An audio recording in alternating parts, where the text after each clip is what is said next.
Okay, well, to start, just Jacob, nobody, like,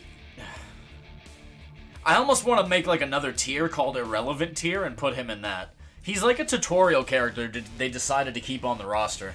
I wanted to like him, but he was like vanilla if it was a person, which is extra hilarious because he's a black dude. So I was hoping for some Sam Jackson, you know, some aggressive mercenary like oorah like motherfucker, but this guy was just milk toast on bread, just not good. So big fat D. Who else? Does anybody else belong in D tier? I think Ashley does. I think Caden was better because he was a sarcastic prick. But I guess we just gotta go from character to character.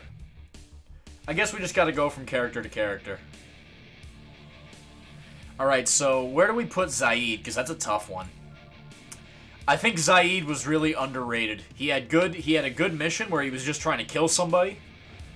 And his mission had a great pacing. He had good powers, and his room in the ship was mad chill. He just had war stories and everything. He was simple but fun as fuck. Also, his voice acting was great. I forget the name of his voice actor, but he passed away. I'm gonna put Zaid at a very, very solid A. Zaid was the homie. He was also different. Ruthless mercenary, scarred up face. He used to be a gangster. He used to be running with the mob. And he ran around trying to kill a motherfucker. He's just hopping on the squad because he's getting paid. A. Solid A for Zaid. That's that dude. Let's pick another. Samara, I guess. That's definitely a C. Samara's fine. I didn't find her bad, but she's a bit of a thought considering she's walking around with that cleavage out and she's got that Asari Justicar thing going on. I don't know what to think about her. She was always like I don't know. I don't know what it is about Samara, but I'm not gonna put her in Jacob tier because she's much more than that. She's much more than Jacob tier, but she's not much more than C tier. That definitely feels like that. Yeah. Yeah, I think C tier is very fair. C tier is very fair. I like it. Looking at the rest of this list is tough. I like Edie. I like Edie a lot, but I didn't like her as a squad mate that much. The whole concept of getting a robot and then letting her control it, and then making like an AI android, kind of gimmicky for my taste. So I'm gonna put Edie in D tier, just because I feel like she was better as the ship AI than some mech running around with you. It felt like a recycled party member. They could have gave us like a secondary mech. Like, give us a guy mech that interfaces with Edie. Like, make it something like that. Like, make it some robot-on-robot, you know, horizontal monster mash action. You feel me? Possibly. Could have done better. So, Mass Effect 3, just by nature of her being in Mass Effect 3, she is worse because of it. So, I give Edie the big fat ED. Erectile dysfunction. Electronic dysfunction. I don't like Ashley at all. You can get the fuck out of here. I didn't like her in Mass Effect 3. I didn't like her in Mass Effect 1. That's why I let her die in Mass Effect 1. Spoilers. And I certainly didn't like her in Mass Effect 2. She looked like a really lame Mass Effect 2 roommate. And then Mass Effect 3 is even worse. So it's like, nah. Ashley, you can get out of here. You can get the fuck out, Ashley. Now, just saying that, I'm also going to say, somebody who did the whole Marine, you know, jughead, kind of jarhead, or whatever they call boneheaded Marines, whoever did that character better, that's my boy James right here. James was the homie. So I would say he was surprisingly decent. He could have been way worse, but I liked his character. The things he talked about, his aspirations of wanting to lead his own squad, he was buff. He wasn't afraid to sound like an idiot. He's got the decent mohawk. I liked his character. It's all good. It's all good. Very solid. Very solid. I very much enjoyed him, more than I thought I was going to. Now we get to the good teammates, though. This one's going to be tough, because I don't think S tier... I think S tier is going to be really thick by the time we're done with all this. So... it starts with my boy. How are you going to put Rex anywhere but S tier? He's the ultimate homie. You help save his race from extinction, he becomes your muscle. That dude is the biggest... You go into clan war with this guy... You're killing those big Rachni, like you're killing the Thresher Maws with them. Rex is the ultimate homie. S. Mass Effect 1 and 2, and no 3. Like, I wish we had Rex in 3. I wish we had Rex in 3, which is kind of nice because you can do... I think there's DLC to make that happen, where he's like a permanent teammate, which is tight. So I would put Rex as the solid S. But if we're gonna be fair, we also have to say what are the other characters that are similar, and that's Rex. I mean, and that's Grunt. I think Grunt, you can make the case that Grunt belongs in S as well. Because Grunt was a really fun Krogan, dude. It was also a different story. He was just born. He was a clone. He had problems. But you help him work through that. You talk to him, he grows. He's like, yeah, that's what and then he leads his own squad. He's the homie in Mass Effect 2. Like, it's just... He's legit. Grunt is legit. I don't want to say S tier. I think A tier is definitely where he belongs. I'm not even gonna talk about this one. I think Tally. I'm gonna put a fresh tier for Tally. That row above. That's better. All right, so that feels way better. So, right here, she is below S tier. She is above S tier. She's S plus tier. You call it S plus, you know? Yeah, she's S plus tier. S plus definitely. Outside of the realm of the tier list, Tally is right at the top, and you know, Morden's definitely, he's comedic relief, he's hilarious, he's got a good voice actor, he's got a great story arc, he's got good backstory, he's got good plot points, there's a lot of memorable lines there, he's S. He's S. I don't want to crowd S too much, but it's definitely big, because a couple of these teammates are good.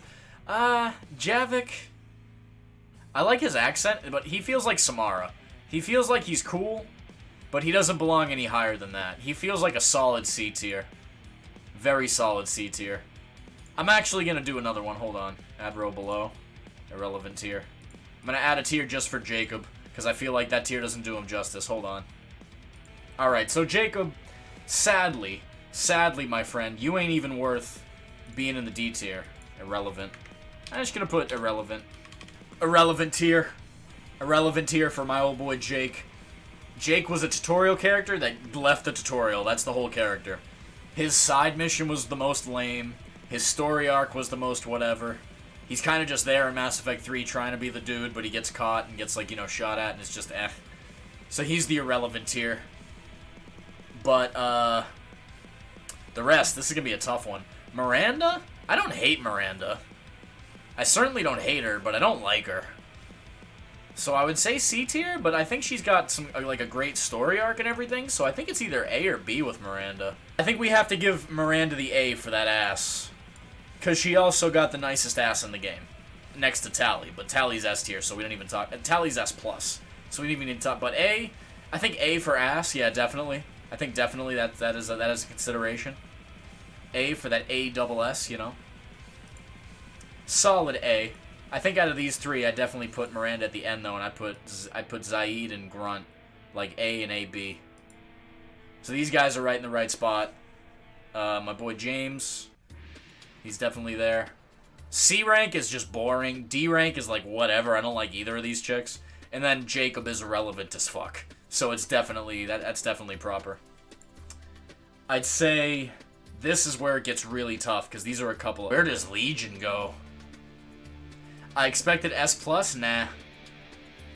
I don't like the characters who have daddy issues as their main problem. Like, cause Tally is S+ because despite her daddy issues, she still has one of the best stories in the game. Cause it turns out her dad's a shithead and was trying something, but then you have to fight for her, you have a court case about it, and then on top of everything, you're helping in the third game, you're helping her race, like, get back to her planet.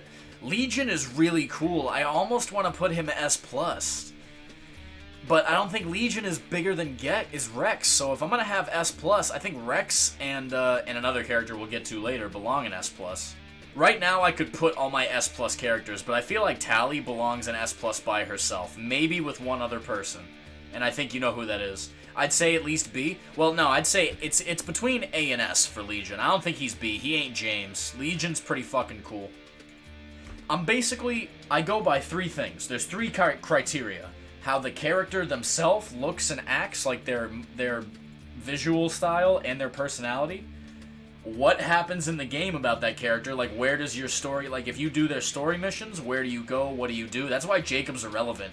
Everything you do with Jacob sucks dick. You have a mission where he's got daddy issues, and you're running around a stupid planet that's really lame, there's nothing going on. And then you talk to him in the ship, and he's just, like, standing in the weaponry room. He's like, hey, how's it going? He's lame as fuck. So he's a relevant tier. He doesn't even get a letter. He gets a relevant tier. Legion, when you meet Legion, it's cool. There's a lot of mystery behind Legion because he's got the Shepherd badge on his arm, and he won't answer why. He has a really good story arc where he passes away at the end of it, but he still has a big story. It's kind of stupid how he dies. Like, that's kind of abrupt, but whatever. So, I'd say S, I think. He's definitely not A, but he's not S+, so that definitely means S. So I feel like Legion is a solid S. Also, he's got the fucking Widowmaker, so his weaponry, and, like, bringing him for the party because he's got the sniper rifle, legitimately fantastic. Also, he is a free hacking S+, at the end of Mass Effect 2, when you're going through the thing. He's one of the people you can send into the pipe to hack the pipe open and get successful, so he's good. He's S. Solid S. I think I'll grab Kaidan. Kaidan is a very tough one, because I like Kaidan, but his story's boring. Also, where's Jaal? There's no Mass Effect. There's no Andromeda here. We'll have to get another version with Mass Effect Andromeda because it has some teammates I like. Mass Effect Andromeda has a couple that are good. Jaal's good. I think Vina's good. Whatever her name is pretty good. I think PB is fine. I think everybody else is mostly whack. But there's a couple. I like Jaal in that game. He's got a good story. Kaidan's tough, though. Where do we put Kaidan? Fuck. I think Kaidan's a solid B. I don't want to say A. Because if I put Kaidan in A, it makes Zaid and Grunt and Miranda look worse by comparison. Because Kaidan drags that whole tier down. I think he fits in B, though. He's got a good backstory, though.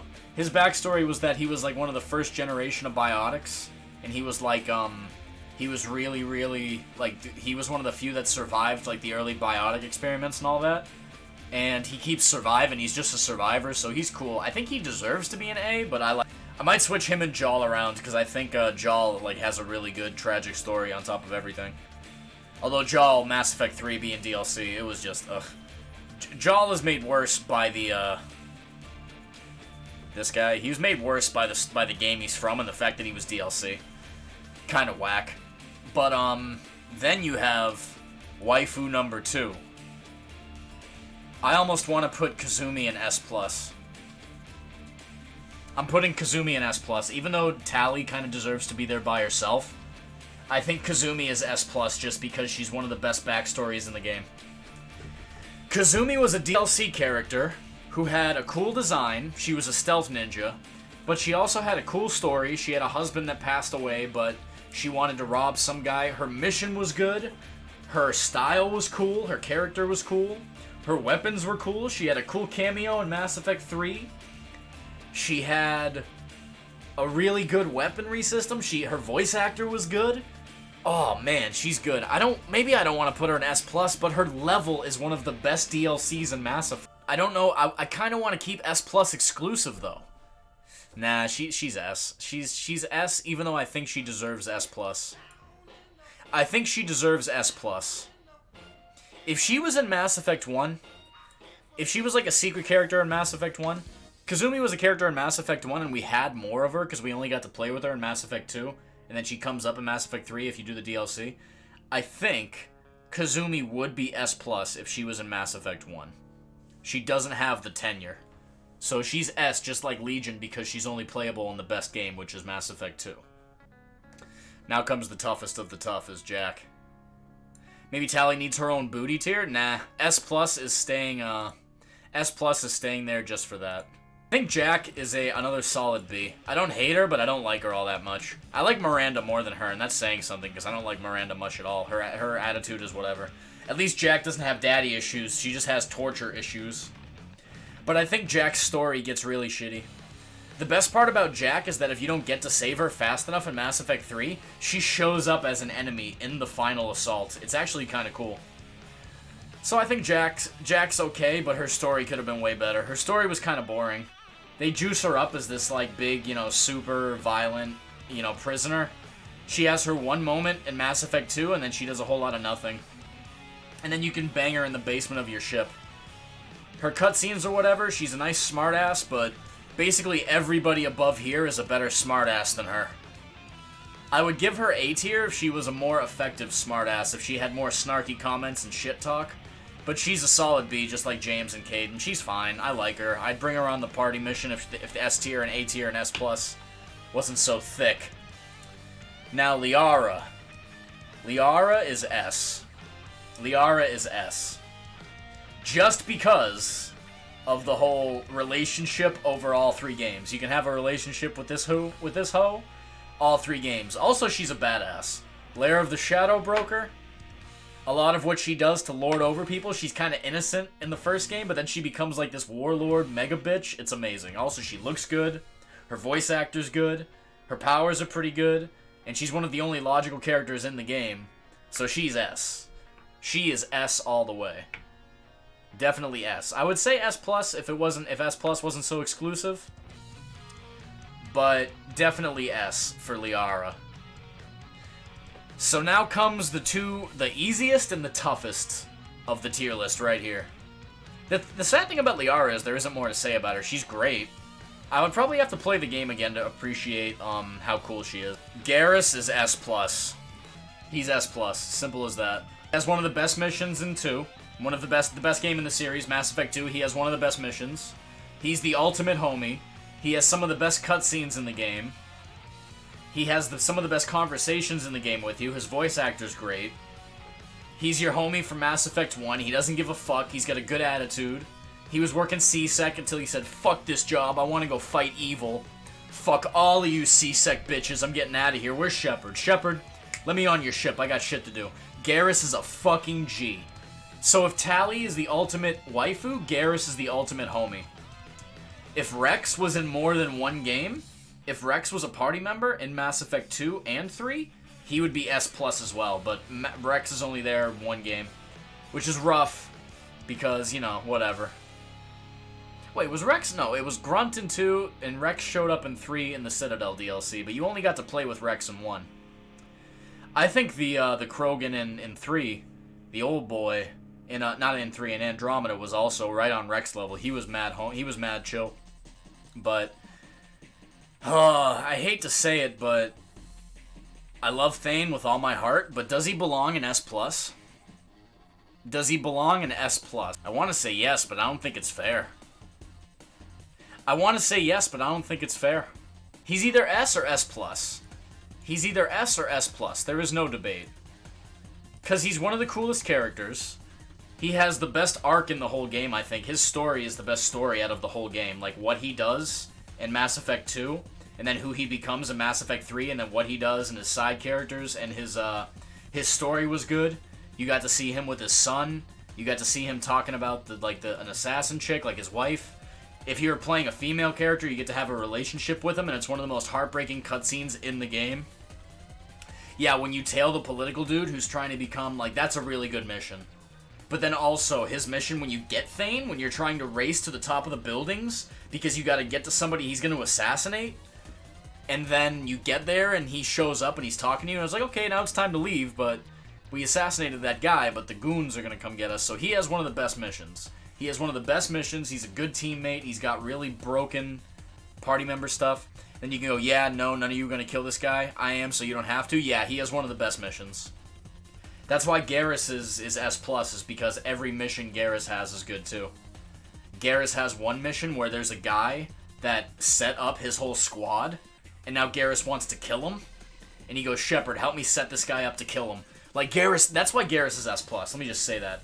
Garrus has a mission where he comes to you, and he says, Shepard, listen. And listen closely. The whole reason I did the Archangel business is because my squad got fucking annihilated because some other motherfucker set us up. You know that other motherfucker? I want to kill him. And he basically asks Shepard, he said, you ride or die with me? And Shepard's like, fuck yeah.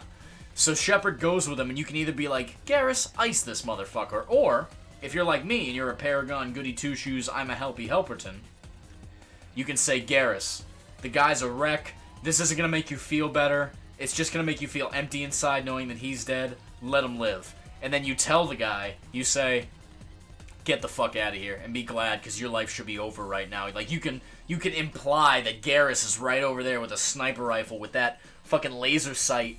That thermal clip is ready to get sizzling. Oh my god. That's such a good mission. Because you learn about Garrus, you learn why he's like all like a bitter fuck. Because he was doing good, but then like everything got ruined by his squad. Oh, that's why Garrus is S+. I stand by that. Thane is a tough one though. Because I think he has the best story arc in the whole game, even though he was only in 2 out of 3. It's tough because I feel like somebody belongs in S+, even if they didn't go in all 3 games. I don't know, it's tough. I think we gotta take somebody out of that S tier. You know what? I'm gonna say Legion, just because Legion's story doesn't end very well. Legion's story is lacking. His character is cool, and what you do with him in Mass Effect 2 and making him a teammate, and like the whole shock of being a teammate with a Geth after you murdered like 100 million of them in the first game is weird, but I definitely put Legion at the top of the A tier. He's right next to Zaid. Yeah, definitely. This tier list feels complete now. Although I'm on the fence about Thane. But if Thane belongs in S+, Rex definitely belongs in S+. No, I shouldn't say that, because Rex's story goes kind of... His story starts off great, and then gets even better in Mass Effect 3, but then when everything's sorted, you don't really get anything from helping the Krogan clan, even though they're the most dangerous clan. So I'd say Rex's story holds him back, and Thane's lack of being in all 3 games holds him back, because he could have easily been in Game 1. Basically, S tier is all S+ with major flaws. Morden's major flaw was that he wasn't in the first game. Kazumi's major flaw was that she was only in 1 game. Liara's major flaw is that she was a bit too timid in the first game. I feel like she could have been better. But then on top of everything, I just think that these guys stand ahead of everybody else. S+ to the fucking max.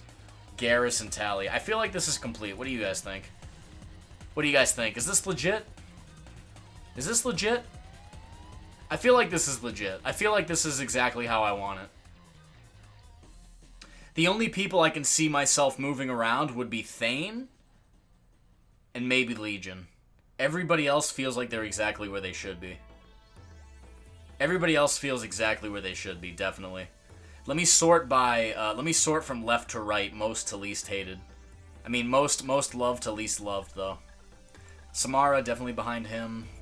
Ashley and Edie is kind of whatever. I think Ashley's almost irrelevant, but I'll keep her in D.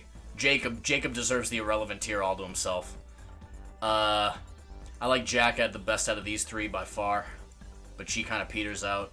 Out of these 3, it's a tough decision. I think I like Zaid the most. Zaid was actually really chill. I like Zaid.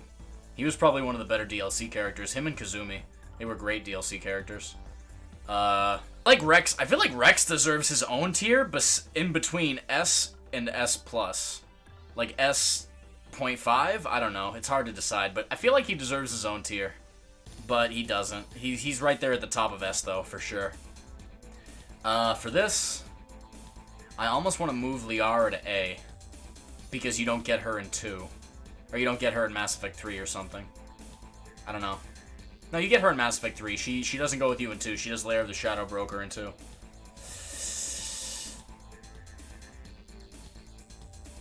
This one's tough. Like deciding who's best and worst up here. Thane and Morden is tough because they're both tragic. They both have such a tragic finish in Mass Effect 3. So it's really hard to decide whose story I like more. But I like Morden better just because he's different. Thane's cool as fuck and I like him, but he's a little too stoic. Morden's at least like, he's singing show tunes. He's talking about all his wacky adventures as like a special ops operative, like, you know, doing Outbreak and doing Genophage to wipe out the Krogan race. It's fucking crazy. Yeah, I think it's complete. I think it's complete. Alright, time for Twitter posting. Now the real question is, what are we gonna do when we have our next one? We gotta add the we gotta add Andromeda characters and a couple of DLC characters. I like it definitely.